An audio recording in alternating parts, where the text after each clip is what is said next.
Radio. Mainstream.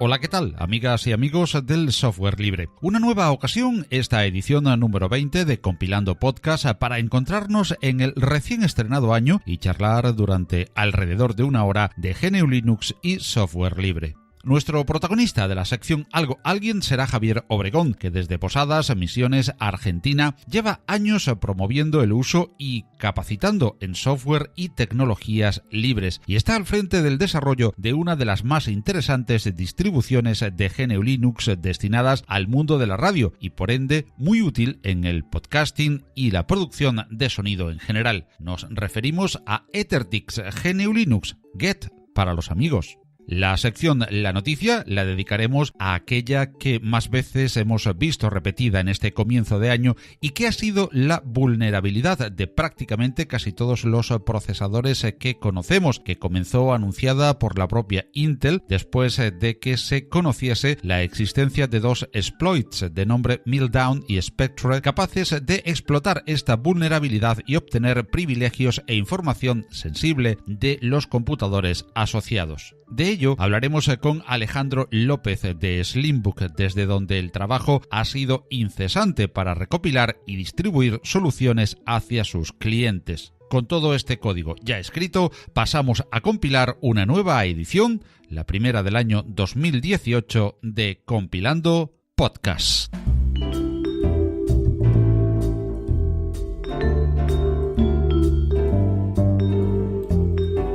Algo Alguien.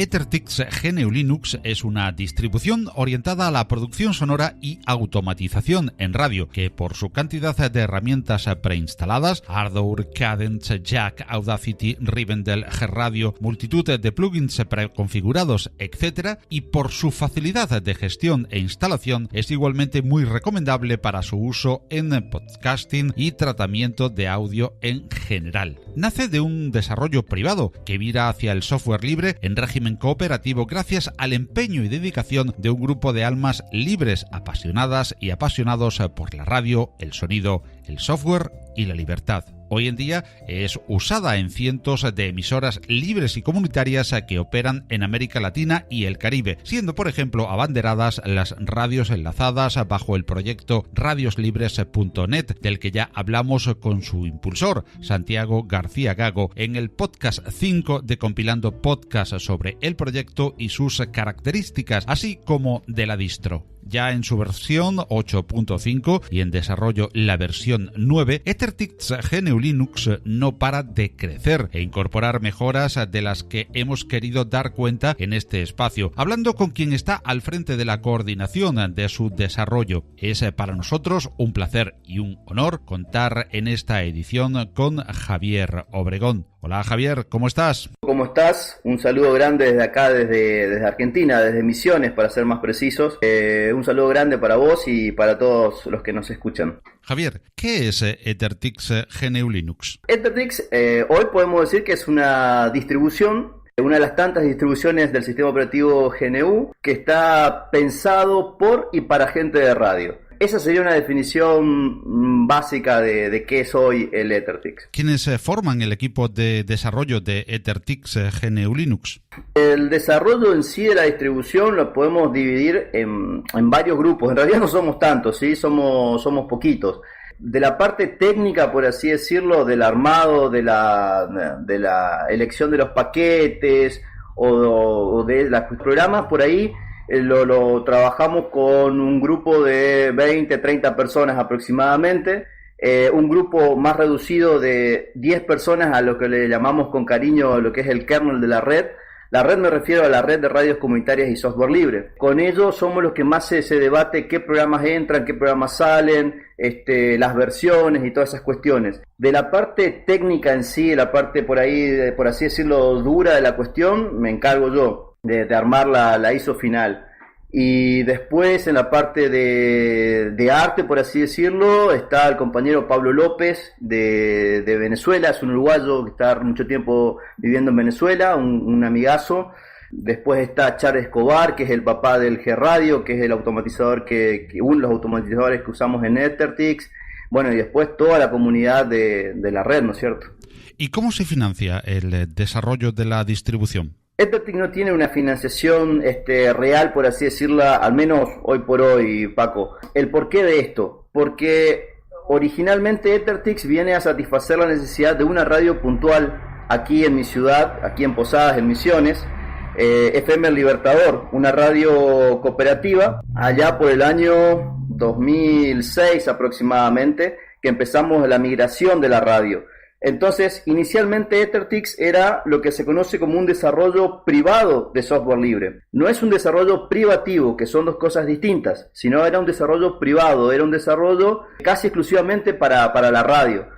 Entonces, podemos decir que la financiación inicial fue por ese lado, fue hecha por la radio, FM El Libertador. Después, allá por 2009-2011, empezamos a trabajar con unas agrupaciones de radios, sobre todo comunitarias aquí de Argentina, y en 2013, casi por un desafío, tenemos una cooperativa de trabajo que se llama Libertix con unos compañeros, hay comunicadores, hay informáticos, hay un poco de todo, y fue casi como un desafío allá por 2013 de cómo hacíamos para llevar todo lo que teníamos, un Debian puro, por así decirlo, instalado en FM Libertador, que se llama San Pedro del Guasú, en la provincia de Santiago del Estero, distante a casi 2000 y pico de kilómetros de donde vivo. Como te digo, en esa época estaba complicado el acceso a internet, lo está hoy, imagínate en aquella época, ¿no?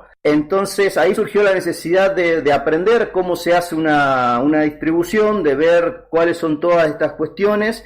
Y como ese desafío nace la distribución Ethertix puntualmente, pero siempre bajo la consigna de un trabajo dentro de la cooperativa Libertix en ese momento. Y después, en 2014 aproximadamente, la cooperativa hace un parate en sus actividades, casi la distribución queda huérfana, por así decirlo. Y esas causalidades que tiene la vida, en realidad se cruza Julio Moyano, un compañero de la radio FM Libertador, con Santiago García Gago, con Santi, en un encuentro de radios aquí cerquita en Asunción, en Paraguay, y Julio, conversando con Santiago estas cuestiones del software libre, le dice: mirá, allá también en el Libertador hay un loco que anda con todas estas cuestiones. Santi estaba trabajando muy fuerte, como lo sigue haciendo con la gente de radios libres, radialistas. Entonces, un par de correos, y cuando nos dimos cuenta, empezamos a generar una pequeña lista que hoy fue creciendo, y a día de hoy son más de 260 radios en esa lista de correo. Así que esa es más o menos la evolución, la historia un poquito rápido del Ethertix, y en ningún momento se planteó la necesidad de una financiación, pero no porque no se necesite, sino porque el trabajo se va haciendo en el tiempo que cada uno le puede dedicar a esta cuestión. Todavía es una distribución chica, entonces nos podemos manejar bien con los tiempos y los recursos. Algo que puede ser muy interesante para muchos. ¿Qué debe de hacer alguien que estuviese interesado en colaborar con el proyecto? ¿Y qué tipo de colaboraciones necesita más Ethertix en estos momentos? Paco, antes de responderte eso, también sería bueno comentar, ¿no es cierto? Porque se me estaba pasando algo que es realmente muy importante. Si mal no recuerdo, en 2015, porque fue después del encuentro de Cochabamba, el primer encuentro de comunidad de software libre se hizo en Cochabamba en 2015. Después de eso, la Fundación Shuttleworth me dio un premio, ¿sí? En realidad fue para la comunidad, ¿no? Pero en mi persona, por así decirlo. Y con ese premio, con parte de ese premio, se montó un servidor, que es el servidor que estamos usando ahora para el Mumble. Y ahí, bueno, se trata de apoyar el trabajo de las radios comunitarias, sobre todo de Latinoamérica, ¿no? Pero obviamente que damos una mano a quien podamos dar. Esa fue la única financiación así externa que hubo de dinero. Mirá, lo que siempre pedimos es que nosotros trabajamos en una lista de correo, esa es nuestra comunidad. Tenemos el sitio que es liberaturradio.org. Ahí uno se puede suscribir a las viejas y queridas listas de correo que todavía funcionan, y básicamente una vez estando dentro de la comunidad uno puede ir haciendo los aportes, desde qué programas usan, dónde los usan, si pueden aportar con código, si pueden empaquetar algún programa que no esté dentro de los repositorios de las distribuciones base. Eso va dando a medida que van apareciendo las necesidades. Por eso, como decimos con los compañeros y las compañeras por acá, es una distribución que todavía la podemos ir haciendo a medida de los radialistas, ¿no? Y de las radialistas. La historia de esta distribución empieza con un entorno de software privativo.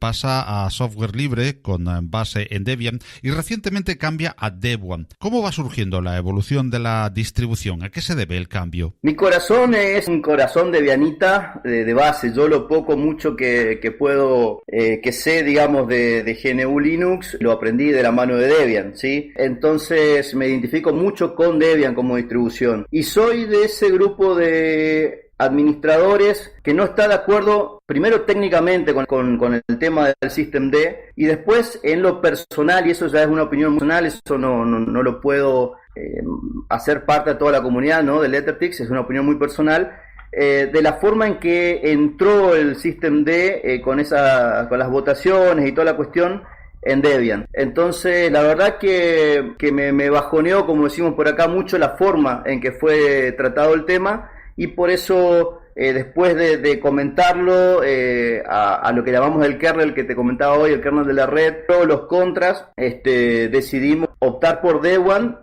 cuando Devuan saca su primer versión estable, digamos, la actual Jessie 1.0 de Devuan. ¿Qué problemas principales observas en el uso de Systemd, tan polémico desde su inclusión en las más populares distribuciones de GNU Linux? A ver, no me gustaría crear más polémica de la que ya hay, ¿no? Pero yo te puedo comentar un poquito desde nuestro lado, cuál fue nuestra visión. Por un lado, cualquier sistema de inicio, sí, en este caso estamos hablando del System INI, el System 5 INI o el Systemd. A ver, Ethertix está pensado para trabajar en un entorno de radios, sobre todo de radios comunitarias. ¿Qué significa radios comunitarias? Significa que son radios que tienen realmente los recursos muy justos, es decir, una o dos computadoras a lo sumo, y no siempre tienen el hardware más actualizado, ¿sí? Entonces son computadoras que tienen que estar prendidas, sobre todo el Ethertix está pensado para el equipo de aire, ¿sí? El equipo de aire no se puede colgar, no se puede apagar, entonces tiene que ser robusto. Y hoy por hoy, como administrador, lo único que a mí me pone tranquilo, por así decirte, en cuanto a robustez de un servidor, es, por el momento, System INI. Ahora, de que hay que mejorarlo, completamente de acuerdo, Paco. Hay que mejorarlo. Pero yo no creo que System sea la solución. Es una opinión muy personal, insisto una vez más con eso, ¿no? Y al igual que la evolución en el software que la compone, la distribución ha ido cambiando también su nombre. Cuéntanos, por favor, el cómo y por qué de estos cambios de denominación.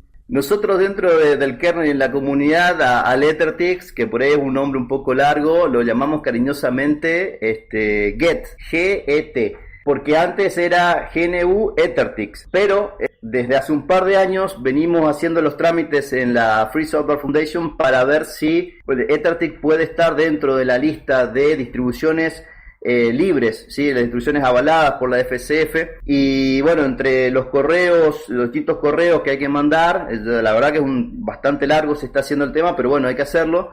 Tuve la oportunidad por otros temas de cruzar correo con Richard, con Stallman, ¿no? Y entre esos correos le comento, entre los detalles técnicos y las cuestiones de cómo abogamos por la libertad del software desde la comunicación popular. Y una de las cosas que me marca es el tema del nombre. Me dice GNU/Ethertix, queda como que el sistema operativo GNU tiene un Ethertix adentro. Y me dice, no es esa la idea que ustedes quieren proponer. Y tiene razón. Lo que quiero decir es que Ethertix está compuesto por GNU Linux. Entonces, él nos da la sugerencia, tomamos de dar una vuelta en el nombre. Inicialmente entonces era GNU Ethertix, y desde hace un par de añitos, si mal no recuerdo, es EtherTix GNU Linux. No sé si se entendió, por ahí me mezclo un poco, Paco, es que no estoy muy acostumbrado a esto del micrófono, sabrás entender.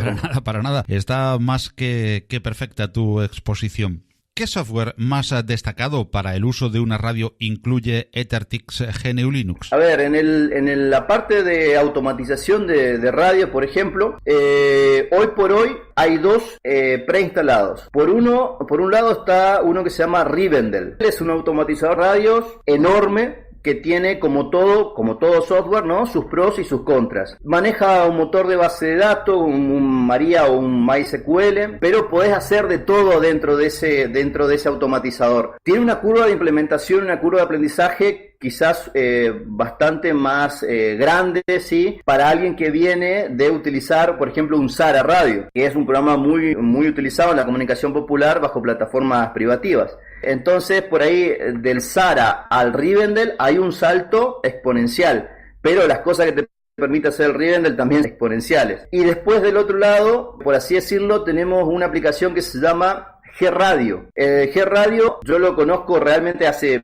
mucho tiempo, me llamó la atención antes del EtherTix inclusive, porque está programado, es un conjunto de shell scripts, ¿sí? Está programado en Bash. Todas las listas, las reproducciones, los logs, todo son un conjunto de Bash.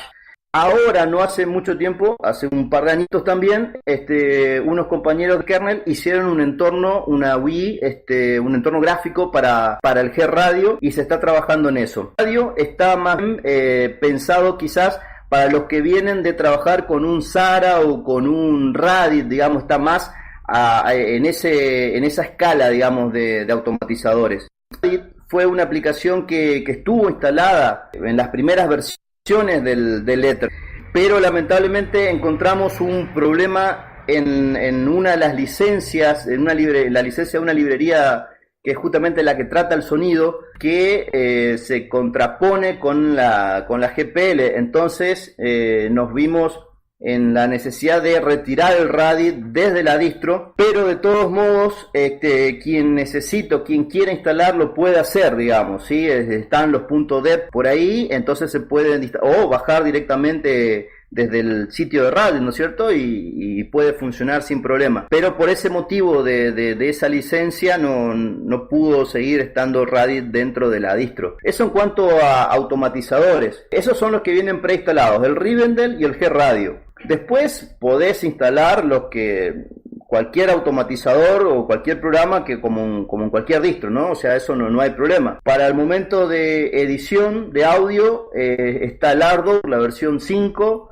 está la Audacity, son los dos que vienen preinstalados. Para grabar audio hay un programita justamente que se llama Audio Recorder, que es muy práctico para este tipo de trabajo, ¿no?, que estamos usando el Mumble ahora. Batería bastante grande de software. La idea justamente, cuando uno use o pruebe el EtherTix, por ejemplo el modo vivo, siempre recomiendo eso con cualquier distribución, ¿no?, pero sobre todo con las distribuciones que son libres, digamos, por el reconocimiento de hardware. Entonces siempre lo que recomiendo es probar el modo vivo. Una vez que está en modo vivo, prueben todos los programas que trae. Prueben el reconocimiento de hardware. El mayor problema que estamos teniendo es con las placas Wi-Fi. Pero si no reconoce el Wi-Fi, después se puede instalar el driver o el firmware sin ningún problema, como en cualquier otra distribución. Eso es el problema mayor que estamos teniendo con hardware. Y después los programas en modo vivo, probar todos los programas que tienen. Como el EtherTix fue pensado también para dar talleres en estos lugares alejados, como te contaba, en San Pedro del Guasayán, la idea era movernos, hacer una capacitación, hacer un taller, y si no tenemos internet, poder simular aún así un streaming. Como el servidor Icecast ya viene preinstalado y funcionando en la versión vivo del EtherTix, entonces se puede conectar a una red, se puede armar ahí en donde se esté, ya una red Wi-Fi chiquitita o por cable con algún switch o algo, así lo estamos haciendo, y podemos probar. Para sacar como cliente de streaming está preinstalado uno que se llama BUTT.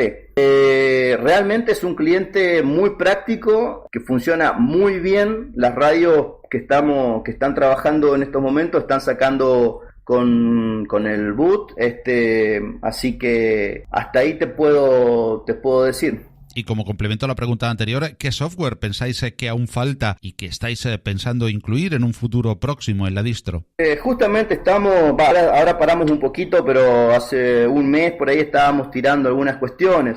Por ahí en la comunidad hay sugerencias de agregar programas que no hacen la cuestión de radio en sí. Entonces somos un poco, digamos, lo dejamos no de lado definitivamente, sino que la idea es armar un listado de programas que ayuden en la radio. Por ejemplo, nos estaban pidiendo no te quiero decir mal el nombre, creo que es OBS el estudio, no sé si lo ubicás, para compartir. Está muy bueno, es una posibilidad. Lo que pasa que hay también una cuestión de compatibilidad con los paquetes que ya trae, y lo que tratamos de hacer con el EtherTix, tanto en la época que estaba basado en Debian como ahora en Debian, es primero la estabilidad. Como te digo, esto muchas veces los equipos están en lugares profundos, en lugares, no te digo inhóspitos, pero donde no se puede ir raro hacer un servicio. Entonces el equipo tiene que estar prendido, ¿no? Y si no es muy estable, puede haber complicaciones. Entonces, lo primero es la estabilidad.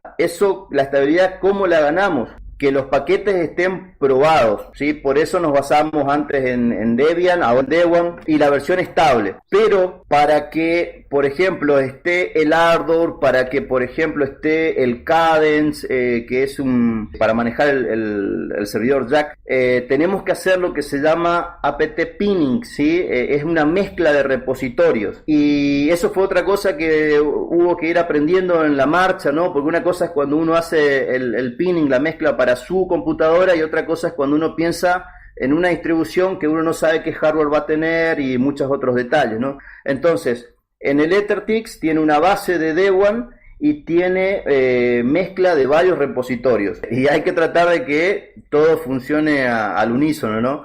A veces se logra, a veces no. Pero bueno, el OBS es uno de los programas que está ahí, estamos viendo, y en cuanto a la parte de sonido en sí, de streaming en sí, pero bueno, se está trabajando, se está viendo. Todavía estamos tranquilos, digamos, con esas cuestiones. Como ya has mencionado, la Fundación Shutterworth concedió a Javier Obregón en el año 2015 un premio como reconocimiento a su labor al frente de EtherTix GNU Linux. ¿Cómo fue recibido este premio y qué ha supuesto para la distro y para las actividades de Javier? Para la distro fue realmente un espaldarazo grande. Fíjate vos que tonto de mi parte, me estaba olvidando, ¿no? Pero como te comentaba hace un rato, económicamente fue la única cuestión económica que tuvimos, 2015. Y con eso estábamos necesitando, por ahí más que la distro, la comunidad. Un lugar a donde un servidor de streaming, poder hacer reuniones por Mumble. Ahora tenemos un campo virtual, tenemos una nube propia, ¿no? Pues esa idea de la nube, como bien dice Richard, la nube es la computadora de otro. Bueno, en este caso es preferible que esa computadora sea de la comunidad de radios comunitarias y software libre. Entonces tenemos nuestra nube propia y nos sirve para los talleres. Entonces mucho de eso se dedicó al actual server, que si bien no es un servidor, un hardware muy grande, pero que está trabajando bastante bien todos estos 2 añitos. Y realmente estamos muy muy conformes. Y después, para lo que pude ocupar fue para unas vacaciones acá con mi señora, así que también un poquito lo disfruté, no te voy a decir que no. Bueno, que también es normal tener un pequeño beneficio personal, además del muy importante comunitario, por tanta entrega y trabajo.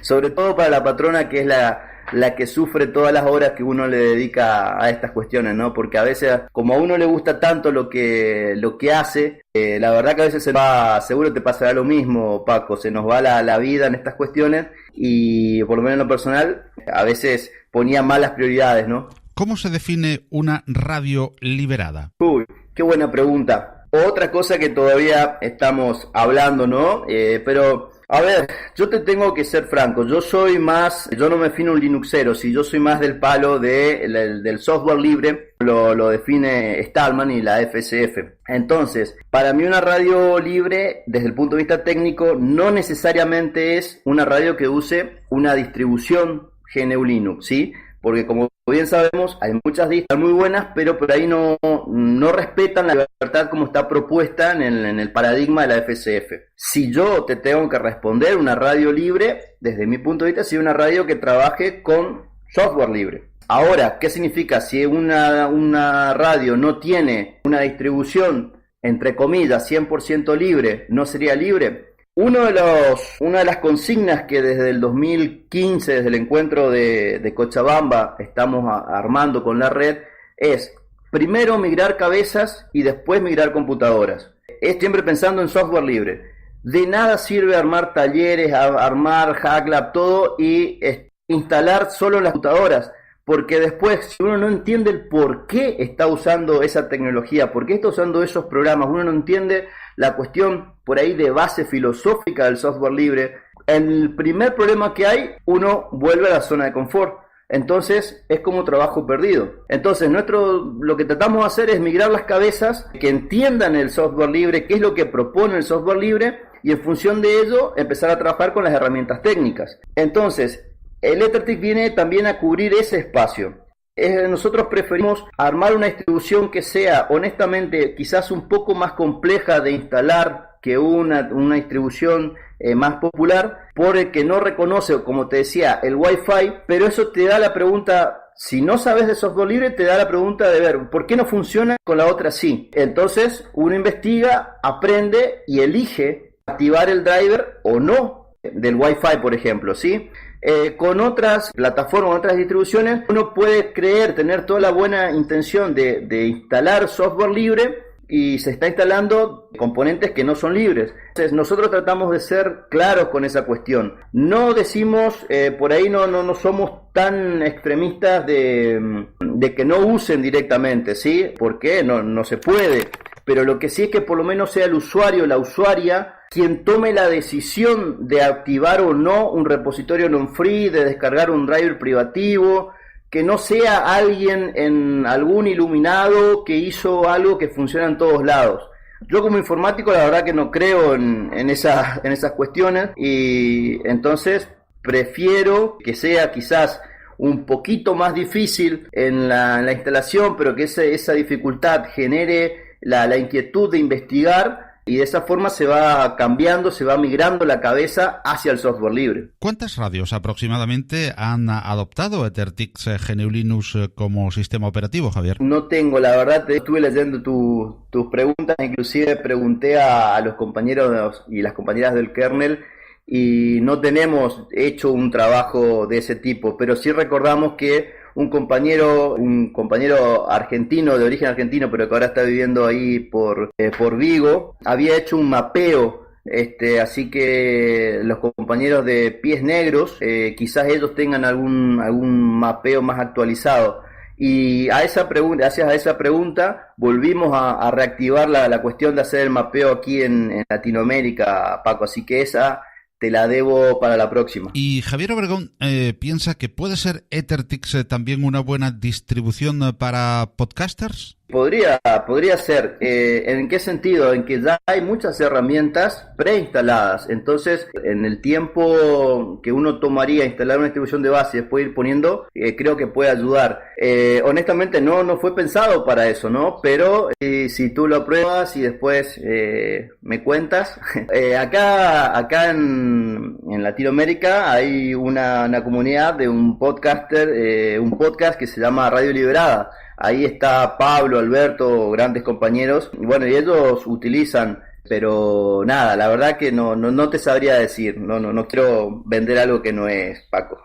Sí, es que como bien has definido, es una herramienta en sí, toda la distro, capaz de ofrecer, a mi parecer, todo lo que un podcaster necesita para grabar, para entrevistar, normalizar, herramientas de texto y de edición de audios. Doy fe de que es muy útil para podcasters. Qué bueno, me alegra saber que también le puede ayudar a esa comunidad que hace muchísimo por difundir todo esto, ¿no? Lo que es la comunicación hoy por hoy en internet. Yo la verdad que soy un informático un poco raro, ¿no? Porque ni tengo redes sociales tradicionales, por así decirlo, ni tampoco estoy muy metido en el tema de internet. Lo que son los podcasts, trato de seguirlo, y eso está muy bueno. Están haciendo un enorme trabajo para mostrar el laburo que se hace alrededor del planeta, si se quiere. Así que está muy bueno el trabajo de los podcasts. Hay un tema recurrente que surge cada vez que hablamos con un invitado que tiene que ver con el mundo de la comunicación, y es precisamente ese sentir general de que comunicamos poco o mal en el mundo del software libre. Se ha trabajado tanto en mantener el software como tecnología y los canales internos de comunicación que parece que se comunica poco y mal extramuros. ¿Tienes, Javier, esta misma sensación? En tal caso, ¿qué podríamos hacer para mejorarlo? Comparto 100% esa sensación, Paco. Sí, fíjate, acá entre los comunicadores populares hay un dicho, ¿no? No hay comunicación entre comunicadores. Acá a veces se organizan talleres, jornadas, esto se hace para afuera, pero no estamos en sincronía, por lo menos no nos pasa por acá. Y en cuanto a cómo comunicar el software libre, es todo un tema. También es una cuestión muy personal esto que te voy a decir, ¿no? Yo con la cuestión académica estoy, no te digo peleado, pero ahí, sobre todo en las ciencias informáticas, pero como que le cuesta al informático salir de su caparazón de informático y sentarse a hablar de igual a igual con el operador, con el usuario de a pie, por así decirlo. Yo creo que eso es una cosa que desde el punto de vista técnico hay que mejorar, tenemos que trabajar muchísimo. Y desde la parte de la comunicación en sí, lo mismo. Creo que por ahí una cosa es charlar y aprender con los comunicadores y comunicadoras populares que hacen comunicación popular, lo que llamamos por acá comunicación popular, y otra cosa es sentarse con lo que hacen comunicación desde la academia. No digo que esté mal, pero sería bueno que todos nos sentemos y compartamos un par de cervezas y veamos cómo podemos organizar esto de la comunicación, ¿no? En varias ocasiones has referido ser seguidor de la ética hacker. Sin embargo, la definición de hacker aún sigue siendo ambigua para muchos, ¿verdad? ¿Cómo defines tú al hacker y a la cultura hacker? Mira, para mí un hacker es cualquier persona, ¿sí?, que lleve su oficio, Paco, ¿sí?, su oficio, su profesión, su ciencia o su técnica más allá de lo que está establecido. Un hacker por ahí lo podés reconocer porque, a ver, tengo la fortuna de trabajar con mucha gente a la cual considero hackers y de las cuales aprendo muchísimo en distintos ámbitos, tanto comunicacional como en el técnico. Y si bien son personas realmente brillantes, ¿no? Pero digamos, yo creo que su común denominador es que son muy cabeza dura.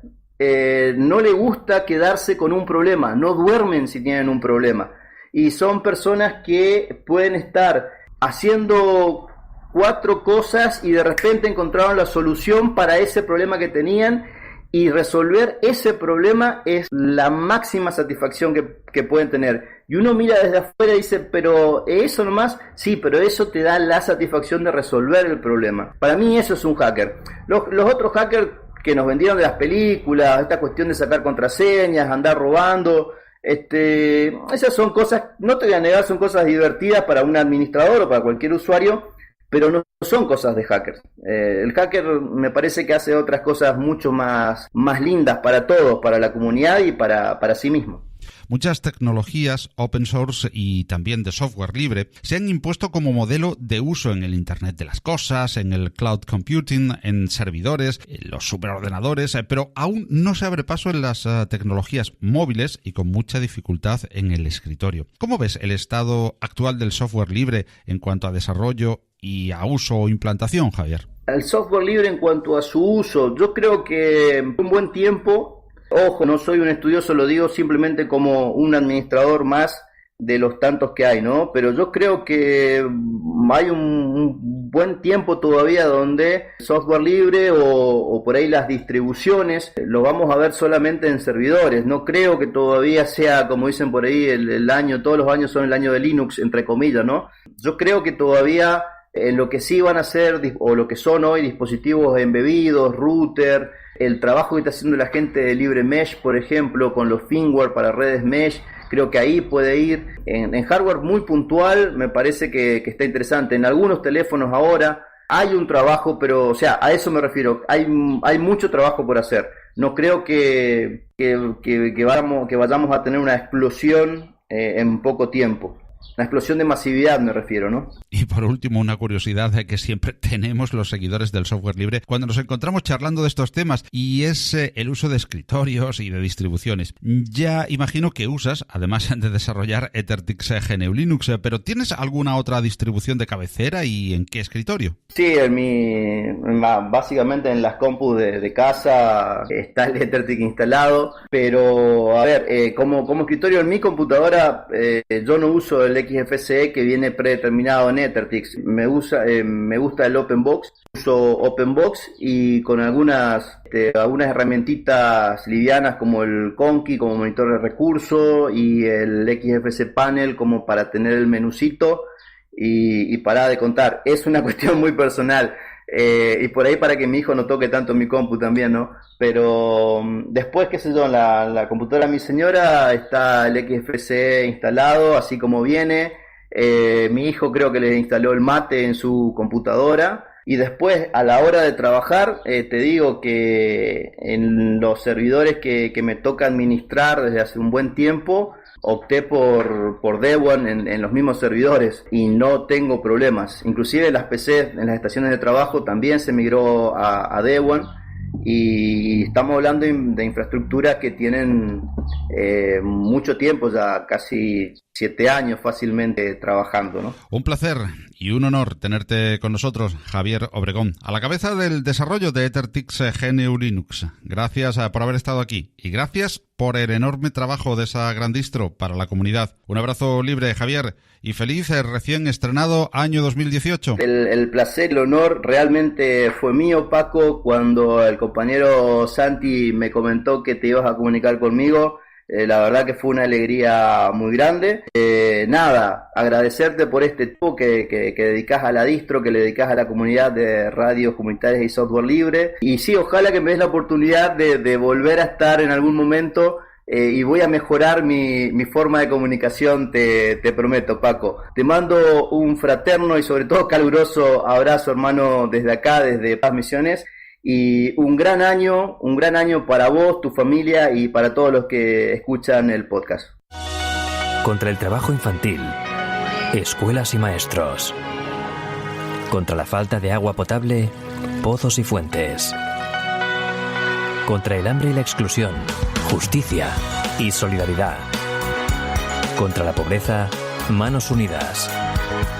Hazte socio o haz un donativo en el 902 40 0707 o en manosunidas.org. Luchamos contra la pobreza.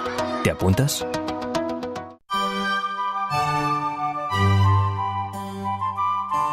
La noticia.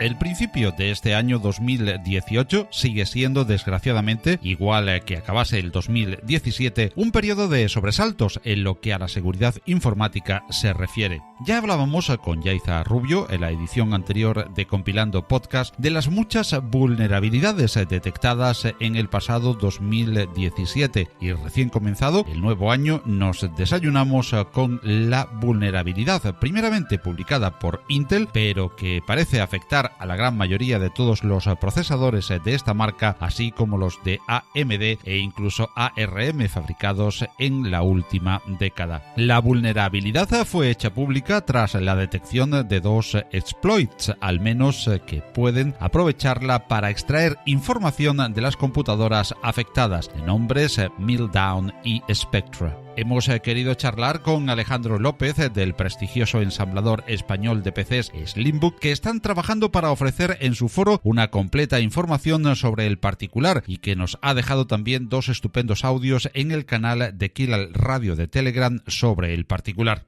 Hola Alejandro, ¿cómo estás? Muy bien, encantado de volver a estar aquí hablando contigo. Nosotros muy agradecidos que hayas accedido a compartir con nosotros estos minutos dentro de Compilando Podcast, sobre todo para explicar esta noticia con la que empezamos el año y que ha removido pues a todo el mundo de la informática, a todo el mundo de la computación. En primer lugar, habría que definir qué son exactamente estas dos palabras tan difíciles de pronunciar para los hispanoparlantes como Meltdown y Spectre. Bueno, lo primero que tendríamos que decir es que son dos exploits. Dos exploits serían dos virus. Esto lo matizamos porque en realidad la vulnerabilidad de Intel es solo una y la manera de explotarla son dos, principalmente. Por lo tanto, primero habría que aclarar que nos encontramos no ante dos vulnerabilidades, sino ante una vulnerabilidad y dos exploits, dos programas, dos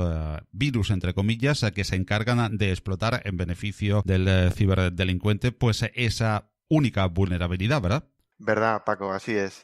La vulnerabilidad, en realidad, si queremos tener claro y buscar información sobre ella, en realidad es la SA-3088. Buscando información oficial en la web de Intel, podemos ver que en realidad esta vulnerabilidad lo que afecta es a la divulgación de información. Así está definida por Intel, fallo en la manera de trabajar de los procesadores que permite la divulgación de información. Y a partir de ahí, de esa vulnerabilidad, se han desarrollado dos exploits, dos virus, dos programitas que se aprovechan de ello y de diferente manera pueden extraer información de los sistemas operativos. Y si quieres, ahora luego comentamos un poco de qué manera lo hacen. Efectivamente, esa era la siguiente pregunta. ¿Y en qué consiste esta vulnerabilidad? ¿De qué manera se aprovechan de esta vulnerabilidad y en qué consiste ella de manera, lógicamente, somera y en términos divulgativos? Genéricamente, bueno, los procesadores tienen una capacidad de predicción. En realidad, la capacidad de predicción no suena un poco raro, pero es más una predicción matemática, ¿no? A nivel de si el usuario elige la opción A y tiene dos subtareas hijas, la A1 y la A2, el procesador ya empieza a hacer cálculos en ellos. Esta capacidad de predicción resulta que no tiene un control a nivel de barreras de usuarios como se tiene durante el resto del sistema operativo. Entonces, por ejemplo, Meltdown, en realidad esta primera lo que hace es capaz de leer la información de ese espacio de predicción. Y Spectre en realidad lo que hace es que un programa sea, a través de esta vulnerabilidad, de la de Intel, leer información que está ejecutando otro programa. Este es un proceso más complejo a nivel de hackeo y tal. Para los malos es un proceso más complejo, también más provechoso, porque la información a la que pueden acceder es una información más clara, ¿no? Más estructurada. En realidad el Meltdown, la primera es esta, la que se está parcheando ahora mismo, hoy viernes 12 de enero a las 6:55 de la tarde. Esto simplemente lo matizo porque son días de mucho revuelo y a lo largo de toda la semana hemos ido viendo cómo se han ido desarrollando los acontecimientos y bueno, cuando publiques la entrevista dentro de un par de días, pues igual la información ya ha cambiado un poco. Lógicamente, pero bueno, eso hay que tenerlo en cuenta. Sí, nada, vamos a decir básicamente pues dónde estamos ahora, ¿no? En realidad, bueno, pues cuando se publicó la vulnerabilidad y los exploits, se comentó, bueno, pues que habría que hacer cambios en los procesadores, que era un fallo a nivel de hardware y no se podría reparar, algo que no ha sido así. De momento ya hay parches para Meltdown. Estos están ya para MacOS, están para Windows y están para Linux, nuestro querido Linux. En Linux están a partir del kernel 4.13 y ya hay pruebas, digamos, betas o alfas para el otro exploit, pero de momento todavía no se han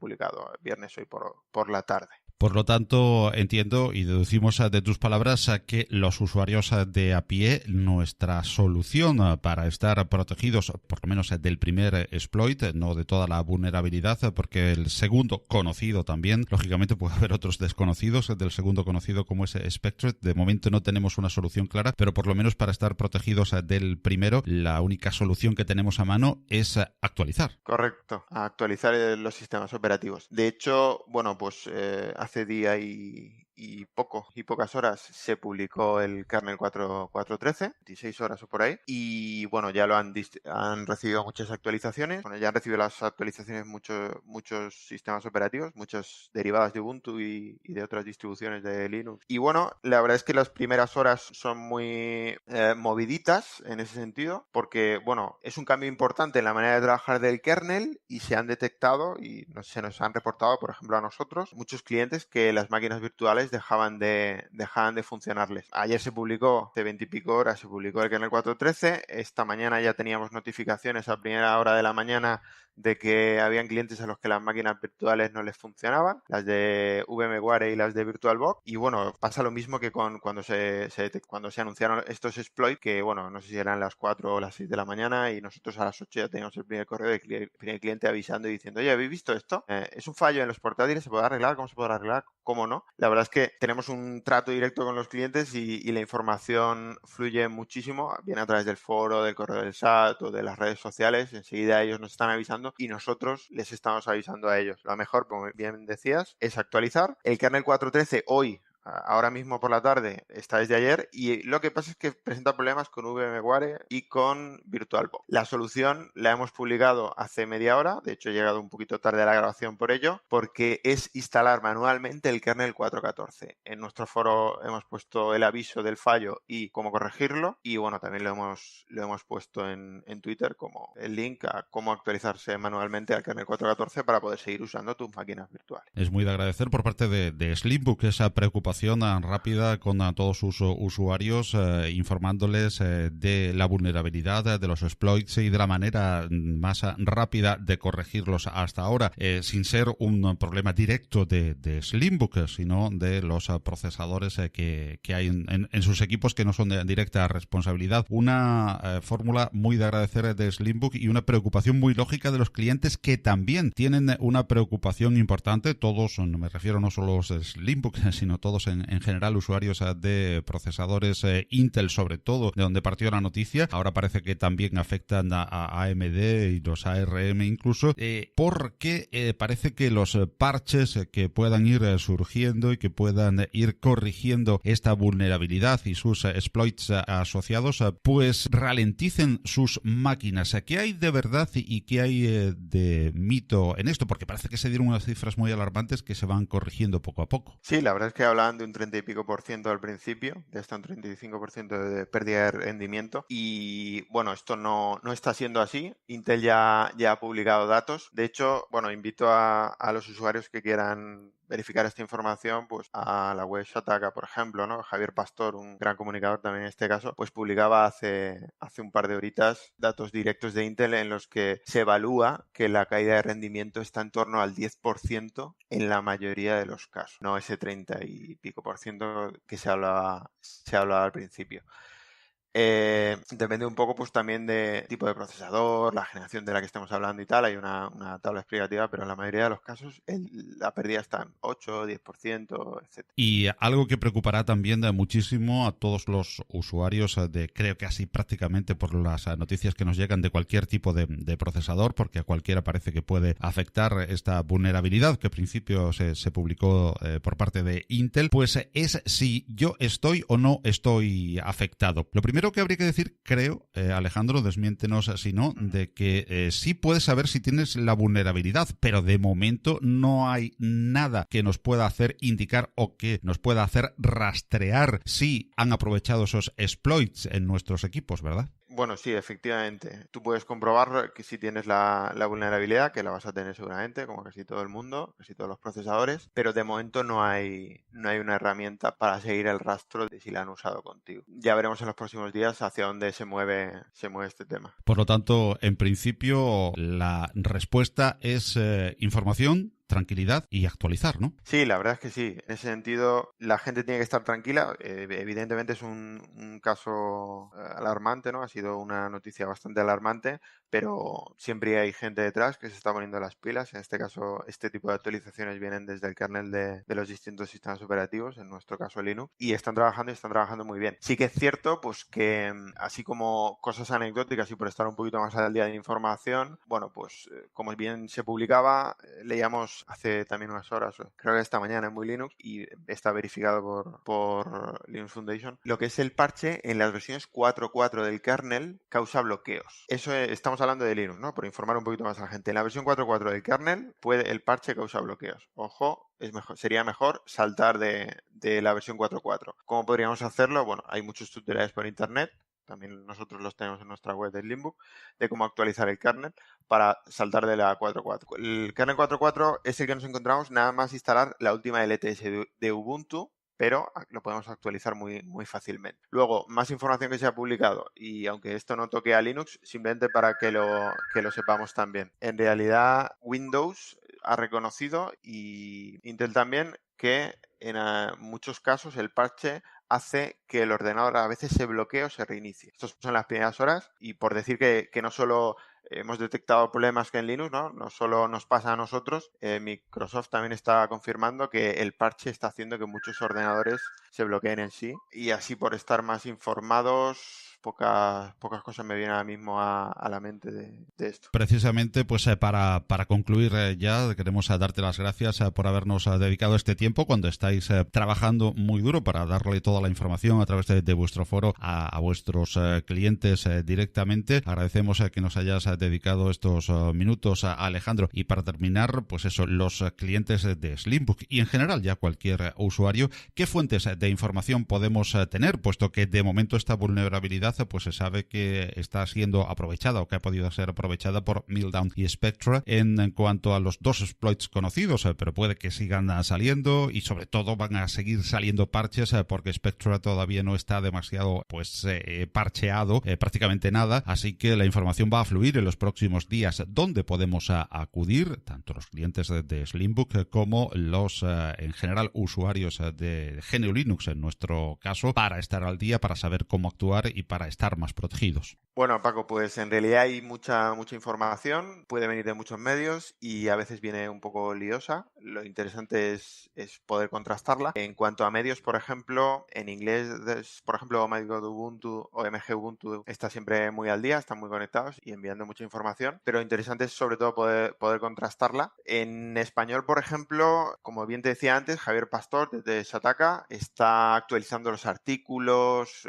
cuando lo publica a lo mejor a las horas lo vuelve a actualizar, matiza algunas cosas con información nueva, está haciendo un gran trabajo, y desde Muy Linux también nos mantienen muy, muy bien informados. Nosotros cogemos toda esta información, cogemos otra y vamos un poco viendo cuáles son las medidas que realmente funcionan, contrastando. Nosotros nos comunicamos mucho con los clientes a través de nuestro Twitter, Slimbook es sin el punto es, o sea, la dirección de la web, pero sin el punto, y luego pues nuestro foro. Ahí en el foro en realidad tenemos actividad y una comunicación más bidireccional con los clientes, y lo que intentamos publicar en el foro son más bien el aviso, ¿no? El aviso de que esto pasa o avisaros que esto se soluciona así, etcétera, etcétera. Al final, bueno, pues las redes sociales son una gran ayuda para que todos nos mantengamos informados, la verdad. Muy bien, Alejandro López, pues muchísimas gracias por haber atendido la llamada de Compilando Podcast, y a seguir con ese excelente trabajo de apoyo a todos vuestros clientes en ese foro en estos momentos en los que la información pues es fundamental para mantenernos a todos al día y a salvo de exploits. Gracias a ti, Paco, y bueno, nada, tranquilizar a la gente, y bueno, estamos todos muy atentos, pero la parte nuestra, o sea, la parte de los responsables, los que podemos hacer cosas y aconsejaros cosas, los expertos, por decirlo de alguna manera, estaremos muy atentos y os informaremos, todos tranquilos, que se solucionará. Muchísimas gracias, enhorabuena por el trabajo realizado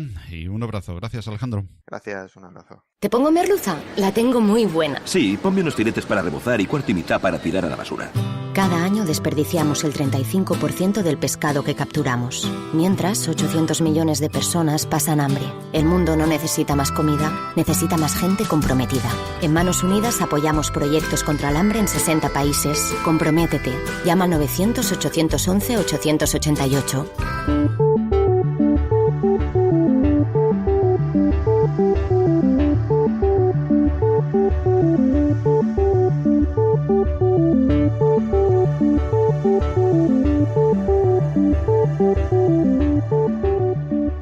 hasta aquí esta primera edición de Compilando Podcast del año 2018. Este nuevo episodio ha sido realizado en la distribución protagonista del mismo, EtherTix GNU Linux, usando las herramientas libres de edición Ardour y Audacity, el servidor libre de audio Jack y las herramientas de software libre Mumble y Jitsi para la comunicación con nuestros invitados. Todo ello, como decimos, en el ambiente proporcionado por EtherTix GNU Linux como distribución. Igualmente, el guión, pautado y escaleta han sido desarrollados usando LibreOffice. Si deseas comentarnos o sugerirnos cualquier idea o tema, estaremos encantados de recibir tus aportaciones en el correo electrónico del podcast, redacción@compilando.audio, en nuestro Twitter, @compilandopodcast, o en cualquiera de los apartados para comentarios de las diferentes plataformas donde ofrecemos el espacio, iVoox, SoundCloud,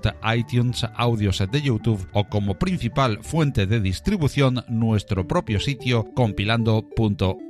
Todo el podcast se licencia Creative Commons, atribución internacional no comercial, así como la música que oyes que proviene de los estupendos sitios musopen.org e incompetence.com con la producción de Kevin MacLeod. Continuamos ya preparando más contenidos para la próxima edición de Compilando Podcast, que será una mesa redonda con importantes personalidades del software libre para analizar lo que dio de sí el pasado 2017 y lo que podemos esperar de este recién comenzado año 2018 en lo que a nuestra esfera de intereses se refiere, GNU Linux y el software libre. Esperamos que los contenidos del programa hayan sido de tu agrado y esperamos igualmente tus comentarios o sugerencias de cualquier tipo. Hasta la próxima edición de Compilando Podcast. Recibid un cordial saludo de quien os habla, Paco Estrada. Hasta entonces, disfrutad de mucho y buen software libre, que lo hay. ¡Hasta luego!